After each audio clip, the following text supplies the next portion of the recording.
Welcome to Beyond Talking Points from Little Visionaires Bookstore. I'm Bridgitte Jackson-Buckley, and today I'm speaking with Rachael Wolff.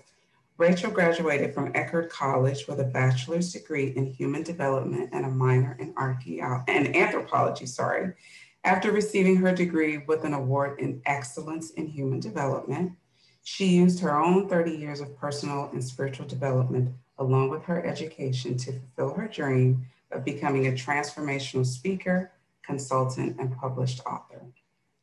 As the author of Letters from a Better Me, How Becoming an Empowered Woman Transforms the World, Rachael's goal is to inspire individuals to make great changes in the world by becoming their best selves.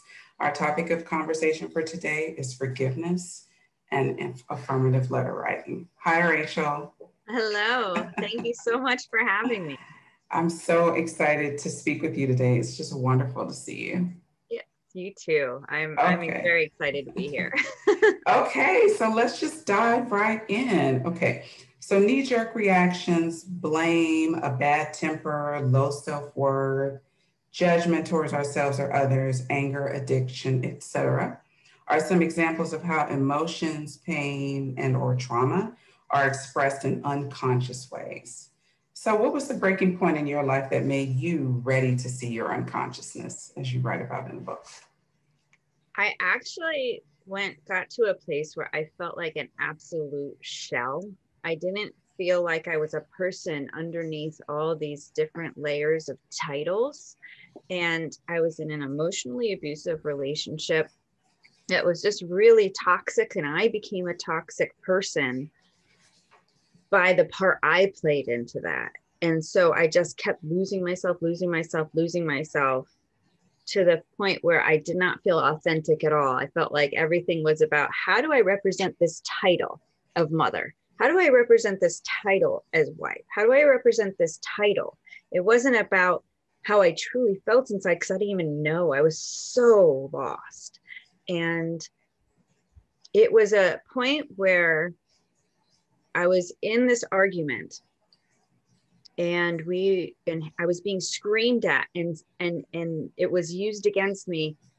This is love. And I was like, I just felt it. Like, I felt like this little whisper in my ear that's like, this is not love. Look up the definition of love. And right then, in the middle of the fight, I went and looked up the definition of love. And that is what literally started to change everything in my life. When I saw that what I was experiencing for myself and for other people wasn't representing authentic love. And that was what really changed the trajectory of my whole life. And so when I started seeing how easy it was to shift based on a perspective, that's what I wanted to share with other people, because I wanted to show that once we start seeing ourselves, we can heal ourselves. But if I wasn't willing to look at my layers, if I wasn't willing to look at what got me there in my thinking, then I wouldn't have been able to share that in a healed way. I would be projecting my victimized way, which has no healing to it. Okay, so much there. So much to unpack. Oh my gosh. So you said you felt like a shell, like you were just kind of living under these titles, which meant that you were completely identified with everyone and everything outside of yourself. You were completely suppressing your needs, your wants, your true self of who you truly are. And then what also struck me is that you said that of course you knew about looking up the definition of love in the dictionary. You could do that. But sometimes we have like these really jolting moments in our lives that really something just hits like, yes, let me actually go look up what is the definition of love, because what I'm experiencing here does not feel right.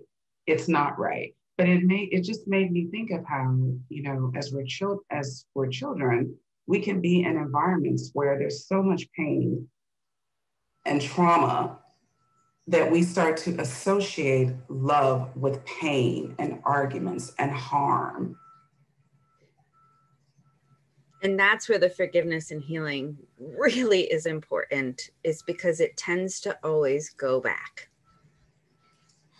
Yeah. You know, it always goes, and it doesn't have to be traumatic in through an adult's eyes.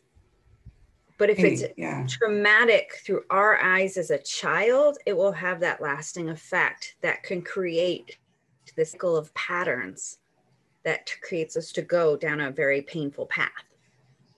Yeah, like it doesn't have to be that you were physically abused. It could be something so simple as you're constantly observing your parents arguing. It's like you're festering in this conflict energy, this combative energy, and that is circulating in within you. You might be pushing it down because as a child, you don't know how to hold it. You don't know what to do with it. And then it starts to express itself. Yeah, and it projects out. And so when we're adults, we attract that chaos back to us because that's what feels normal. If we don't heal it, it's going to be what feels normal to us. And so then we have to reach a point where it gets so uncomfortable that some level isn't matching the chaos that we were used to or that we believe we deserve. And only when we reach that point are we going to do something about it.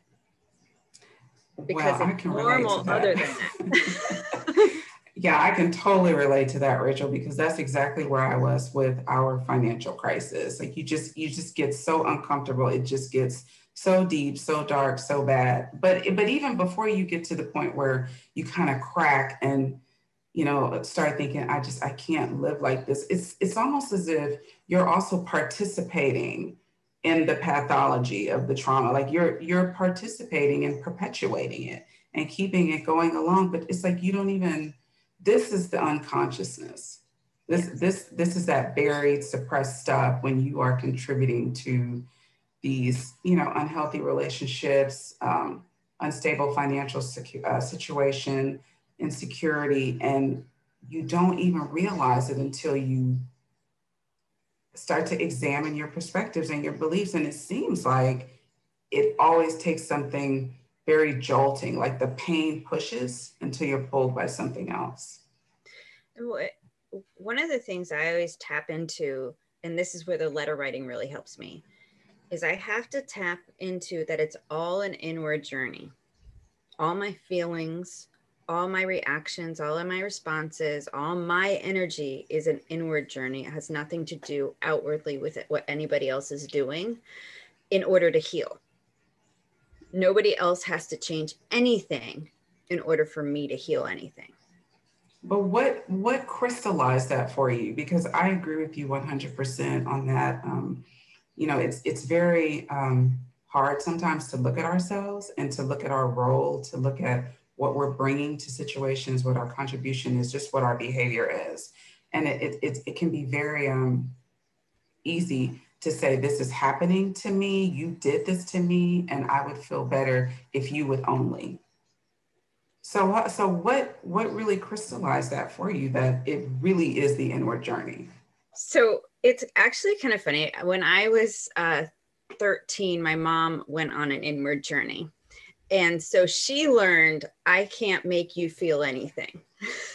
And so she loved saying that to us, my sister and I, as teenagers, when we would try to blame her for things, is I can't make you feel anything.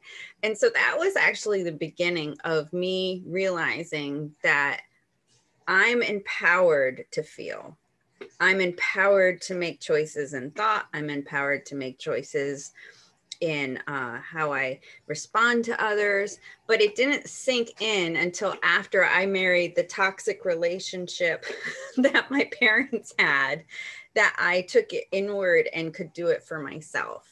I needed to see that for myself and experience it for myself, because it's one thing to know it and learn it in books, but to experience it is a whole new level, because that's where you get into the grit. That's where you can get into the deep healing if you're open to be healed, if you're open to see it. But I had to see it. I wasn't, if I didn't see it, I would have stayed in a victim role.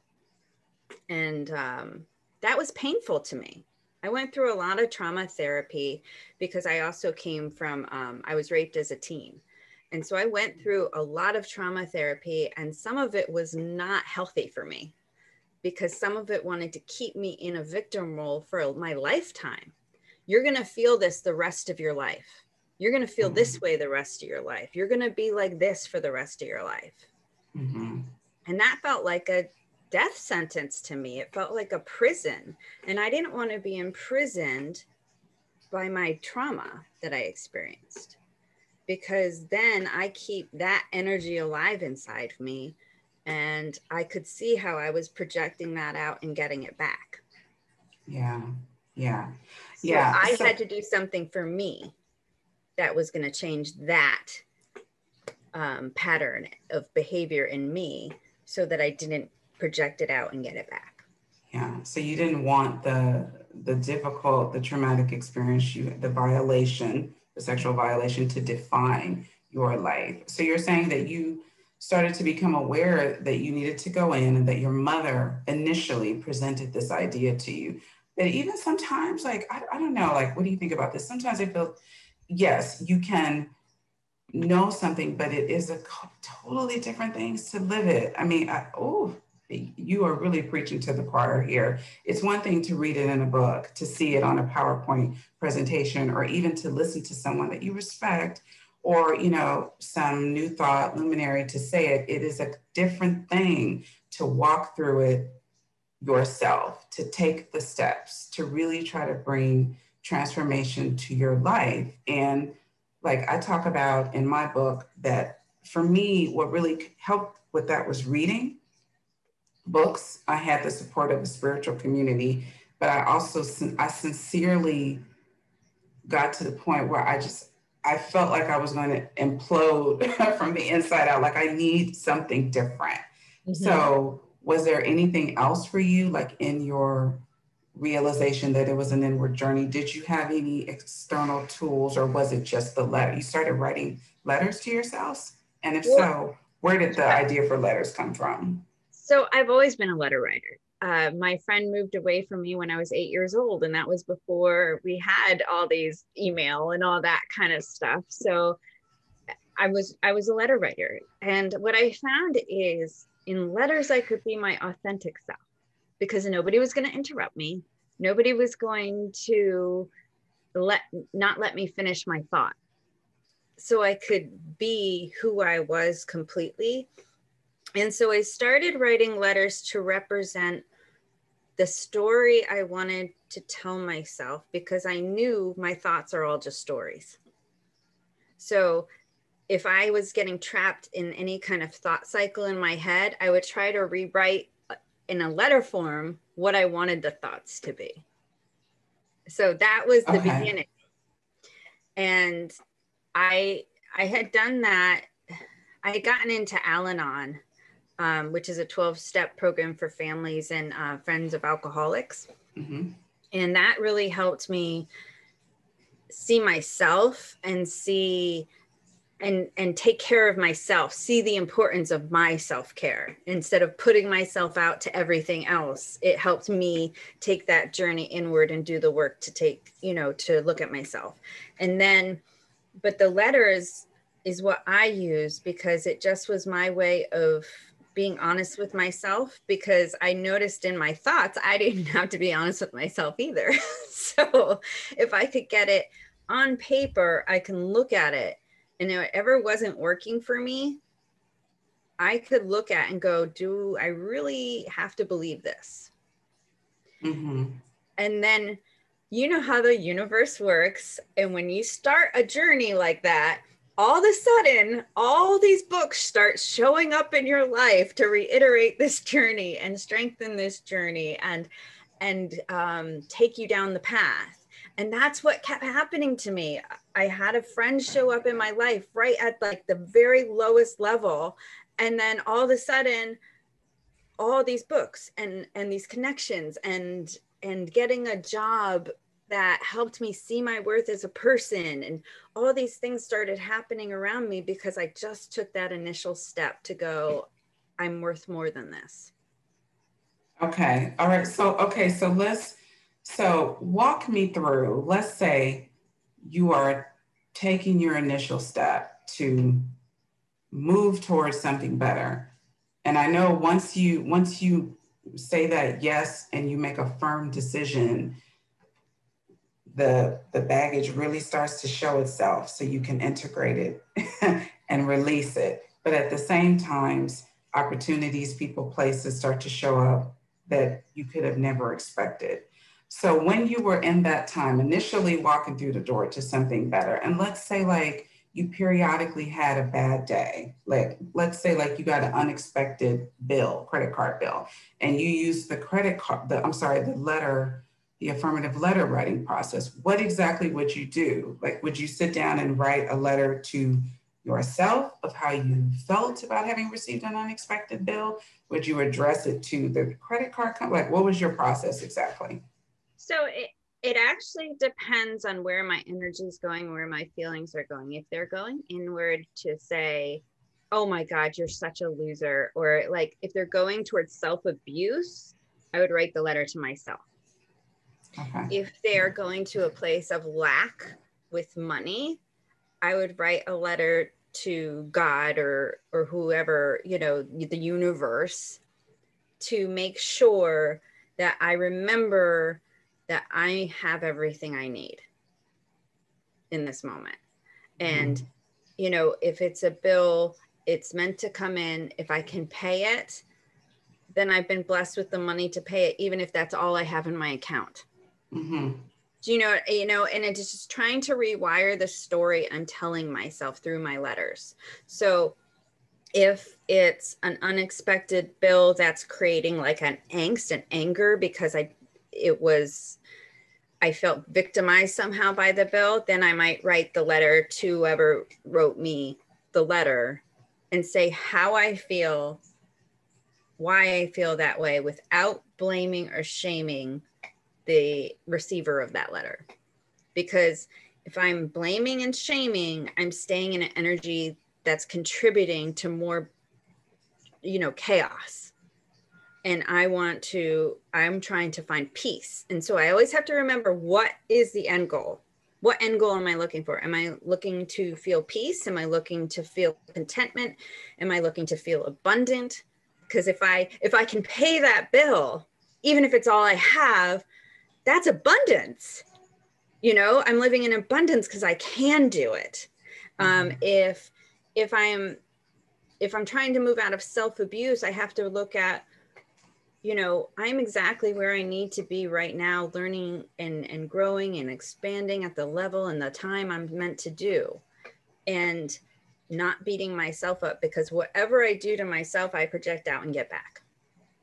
And it can, that could come back financially, which I don't like when that happens. It can come back in my relationships and my interactions with people, even random interactions with strangers at the store. I mean, people pick up on energy. If you have an energy that someone who has a lot of anger wants to pinpoint, they'll pick it up right there, and then you're their target. It's just, whatever we put out, we get back. And that's why I always go for dealing with what's at the core of me and trying to be as authentic as I can from the core, because I know it's going to come back from that place, not from a place of, on the surface, this is how it looks. Mm-hmm. It's not going to come back from there. That outer shell or the positivity shell that we can sometimes line ourselves with, that nothing's harming us, nothing's getting to us. That's not where we project out from. It's the core. So Right. letters help me get to the core. And that's what I try to help other people do with my letters in the book, is get to the core. Because a lot of times we don't even see the little things. I intentionally scratch the surface with the letters so that we can see ourselves. Well, I wanted to get clear on that, because you can write a letter where you are expressing your feelings to someone that you feel is the perpetrator or has done something to you. But if you write it from this perspective of like, you did this to me and I want you to apologize, then the energy is still wound up that they have the power in essence. So I like what you're saying, that you can write a letter in the form of getting clarity within yourself, coming from the core, and really, really paying attention to the perspective and energy from which you write the letter. This is about my healing. I am using this as a cathartic process.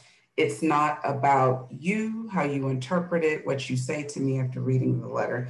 This is for my release, like you're letting go of the energy. And we haven't even touched on forgiveness, and and we're getting to our time. So that is what I think that's a great segue into forgiveness, because it can be perceived as if it's letting someone off the hook, but it's not that. No, it's not at all. Mm-hmm. To me, forgiveness is taking my power back for what is mine. And whatever is mine is my energy that I'm projecting out. So if I don't want to be attached to someone who once victimized me, who once did something horrible to me, I have to find a way to detach from that energy of that trauma. Otherwise, I'm holding on to it.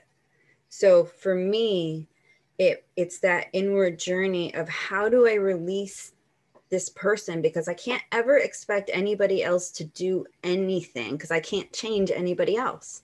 The only person that I have any power to change is myself. And what I am responsible for is the energy I put out. You know, I'm responsible and accountable for that energy. What energy do I want to be putting out into the world? That's what my forgiveness is about. So if I want more love and compassion in the world, I'm not going to get it because if I can't forgive the people who I feel wronged me in some way, who actually did a violent act on me. I cannot project love and compassion if I don't live it. Because otherwise because it's that core feeling that goes out and comes back. So I have to be responsible and accountable for that. So that's where my forgiveness, the love, the acceptance, and the surrender all come in. Because if I think anything happened that shouldn't have happened, I'm fighting against what is. And Byron Katie actually helped me a lot with that kind of work, the author Byron Katie, because I was able to see it clearly, how to flip my perspective to see it as just a perspective. And so yes, whatever perspective I want to look at the world is my choice. Nobody has to agree with it, you know? So if I want to live a healed life, if I want to live a life of love and compassion, I have to first have that. And the person I realized that was the most important person to forgive was myself. Oh, yes. Because until I realized what I was holding against myself, the shame, the guilt, I kept accepting unacceptable behavior because somewhere inside of me, I'm like, oh, I deserve that. So as soon as I released the shame and the guilt, I released another level that says, nope, don't deserve that. So that level of what I do deserve goes up and up and up in a positive way. When we're beating ourselves up, that level is down and down and down, because people will always come back to us and match whatever we're actually feeling inside. Yes. And that's such an important point, because, you know, we're both saying that everything is energy. We are energetic beings. We're spiritual beings having a physical experience. And so what that means is that our experiences aren't isolated. So if you are walking around holding on to, you're just pissed off at somebody, you know, you feel slighted, like someone did something to you, or you have confusion because what you want to do doesn't match up with what you're telling yourself you should do, that energy is going out into the world. You are holding a lot of conflict energy. And then it's easy for us to look and say, like, look at all those people. They're always warring and fighting. Like, why are we at war? Why are we doing this? But our energy is contributing to the energy of war, even if we're at war with ourselves. So it is important to forgive ourselves for what we thought we should have did, what we thought we weren't capable of doing, or even what you may have unconsciously perceived as someone doing something to you. It is so important because it releases that I would say like that dark energy, that tight, constricted energy so that you can feel more light, more expansive. Well, and you bring up a good point because our bodies do tell us what energy we're in. Absolutely. And that's exactly what you said. If it is I call it the energy of fear, lack, and separation. If we're in that energy, it's very constricting, whether it's in our financial, spiritual, personal lives, careers, whatever it is, that will feel very restricting. We might feel it in our throat, we might feel it in our chest, in our stomach, even in our legs. It just depends on the person. If we are in that energy of love, abundance, and peace, it feels expansive. And people see it, and it's amazing. Like when I went into this energy versus I was living in the energy of fear, lack, and separation, and moved into the energy of love and abundance, and then all of a sudden people are like, it looks like you're 10 years younger. You know, because that's what happens. Our bodies like reflect what is going on inside of us. So absolutely, I love that we get all these little signs and cues to where we actually are, because sometimes when we're wired to pretend we're not somewhere we are, you know, we're wired to cover it up, to sweep it under the rug, to not experience pain, to not experience sadness. And it's important to feel through things, but understand that those are ours, and that's an empowerment. Our feelings are ours, and to be responsible and accountable for our feelings is a wonderful thing. It's when we try to deny our feelings, when we try to suppress, run, void, numb, that's when they become problems in our lives. It's not when we feel them. Right. Okay, so you've been through a lot. You've made a lot of progress in your life, and there's no end point. So what would you say has been the most surprising or unexpected part of your spiritual journey? That what just a shift in perspective does. That's the most powerful thing that I have come across. And to understand that we write our own stories. We are the creator of our own stories. Whatever stories that are going on in us, those are ours. And that's such an empowering thing. For me, it was a totally different choice of a way to live. When I stopped saying that other people are creating me to be a certain way, and I started saying, I get to be this way. That made the biggest shifts in my life, because I truly believe we are either in the prison of our perspectives or we're in our freedom from our perspectives. We get to choose. And that, to me, is the greatest gift. Oh my gosh. Well, I have so enjoyed talking with you this morning, Rachael. Ew. That has been so, I mean, wow, I've enjoyed this conversation, and I could totally go on. We hope you enjoyed listening to this conversation with Rachael Wolff. Little Visioneers is an independent bookstore that, beyond selling books, hosts community-focused interviews and events. Remember, the best way to support your local independent bookstore and the community we serve is as simple as buying a book. Rachael can be reached at FromALovingPlace.com, where she maintains a rich blog and does daily blog posts on how to align with love, abundance, and peace. Thank you, Rachael. Thank you for having me.